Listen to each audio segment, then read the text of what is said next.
Sadnja zimskog, odnosno ozimog luka zahtjeva određenu pripremu i pažnju kako bi se osigurao dobar urod i kvalitetne glavice. Iako se luk može saditi u različitim dijelovima jeseni, ključno je odabrati optimalno vrijeme. Dovoljno rano da lučice uspiju razviti korijenje, ali ne toliko rano da krene snažna nadzemna vegetacija koja bi mogla izmrznuti tokom zime. Najbolje i najpogodnije vrijeme za sadnju crvenog luka je kraj septembra do sredine oktobra, kada je tlo još dovoljno toplo, ali se temperatura zraka već polako spušta. Naravno, vrijeme sadnje zavisi od geografskog položaja, to jest klimatskih uslova u kojima se nalazite. Naime, kontinentalna područja sa umjerenom klimom sade luk krajem septembra i početkom oktobra. Primorski i južni krajevi sade luk krajem oktobra i početkom novembra, dok planinski i sjeverniji krajevi sa sadnjom počinju početkom septembra. Naravno, sve ovisi od najavljenih vremenskih uslova kojima se moramo prilagoditi i koji nisu više jednaki onima na koje smo naviknuli i koji su prije davali skroz druge termine sjetve i sadnje povrća. Prije same sadnje vrlo je važna priprema tla. Luk najbolje uspijeva u rastresitom tlu koje je bogato hranjivima i dobro drenirano. Preporučuje se prethodno oranje ili kopanje tla i dodavanje organskih materija poput komposta ili dobro odstajalog stajnjaka. Tlo treba biti sitno usitnjeno, bez grudvi, kako bi lučice mogle lako formirati korijenje. Od izuzetne je važnosti i odvodnjavanje, to je sprječavanje zadržavanja vode na određenim dijelovima vrta. Lučice ne podnose zadržavanje vode oko korijena jer to može uzrokovati truljenje i bolesti. Zato pažljivo birajte mjesto na koje ćete saditi luk.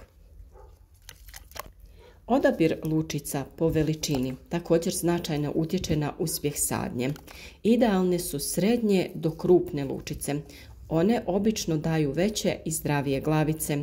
Sitnije lučice mogu se koristiti, ali često daju manje glavice i sporije rastu. Prilikom sadnje lučice se postavljaju sa vrhom okrenutim prema gore i pokrivaju tankim slojem zemlje od oko 3 do 4 cm dubine, što im omogućava stabilno ukorjenjavanje. Razmak između lučica treba biti od 10 do 15 cm kako bi svaka biljka imala dovoljno prostora za razvoj i smanjuje se rizik od bolesti uzrokovanih zagušenjem. Zašto je sve ovo jako važno? Zimski luk mora prezimiti u zemlji, što znači da lučice moraju biti zdrave i dobro razvijene. Ako su sadnice previše sitne ili je tlo loše pripremljeno, luk može odumrijeti i imati slab urod na proljeće. S druge strane, pravilno odabrane i posađene lučice razvijaju snažno korijenje prije zime, što omogućava rano buđenje biljke i brži rast kada prođu mrazevi.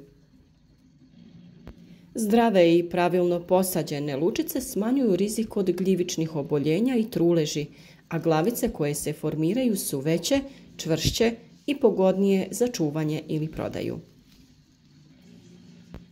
Još jedan važan detalj je praćenje vremena sadnje i temperature tla. Idealno tlo bi trebalo biti oko 8 do 10 stepeni Celzijusa, dovoljno toplo da potakne razvoj korijena, ali ne i razvoj lišća. Ako se sadnja obavi previše rano, luk može razviti nadzemnu masu koja će stradati od mraza. Ako se lučice sade prekasno, neće dovoljno da se ukorijene i početak rasta na proljeće može biti slab.